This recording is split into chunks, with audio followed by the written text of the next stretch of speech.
لا خير في كثير من نجواهم إلا من أمر بصدقة أو معروف أو إصلاح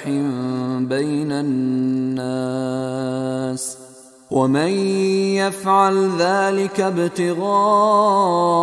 مرضات الله فسوف نؤتيه أجرا عظيما۔ لا خیر فی کثیر من نجواہم، اب یہ چونکہ منافقین تھے یہ اپنے نجوا کرتے تھے، علیحدہ بیٹھ کے گفتگو کرنا، سرگوشیاں کرنا، اور طرح طرح کے نجوا ہوتے تھے، بیٹھے باتیں بھی کر رہے ہیں، مسکرا بھی رہے ہیں کسی کو دیکھ کر تاکہ اس کے دل میں خلجان پیدا ہو جائے یہ میرے بارے میں کوئی باتیں کر رہے ہیں، اشارے بھی کر رہے ہیں، تو 100 طرح سے ہتھ کنڈے، اور یہ ہماری مجلسوں میں بھی ہوتا ہے، یہ سارے معاملات جو کہ تو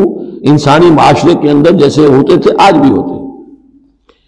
لا خیر فی کثیر من نجواہم، یہ جو نجوا کرتے ہیں، سرگوشیاں کرتے ہیں، ان میں سے اکثر میں کوئی خیر نہیں ہے۔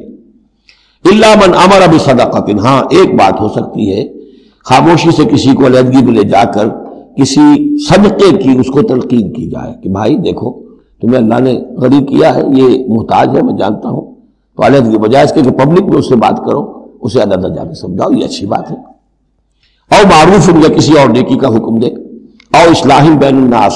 یا لوگوں کے معاملات کو درست کرنے کے لیے، دو بھائی جھگڑ پڑے ہیں تو کرنا پڑتا ہے یہ کہ ایک سے جا کر بات سنیے، پھر اس کی بات جو ہے اس کو اچھی شکل میں پیش کیجئے دوسرے بھائی کے پاس کہ آپ کو مغالطہ ہوا، انہوں نے یہ بات یوں نہیں کہی تھی، یوں کہی تھی۔ اس طریقے سے جو بھی کوئی ہو رہا ہو علیحدہ علیحدہ خفیہ گفتگو، تو اس میں کوئی حرج نہیں ہے۔ وَمَن يَفْعَلْ ذَلِكَ ابْتِغَاءَ مَرْضَاتِ اللَّهِ، جو شخص اس طرح کا نجوا کرے گا، اس طرح کی سرگوشی کرے گا اللہ تعالیٰ کی رضا جوئی کے لیے، فَسَوْفَ نُؤْتِيهِ أَجْرًا عَظِيمًا، ان کو تو ہم اللہ تعالیٰ جو ہے ہم دیں گے بہت بڑا اجر۔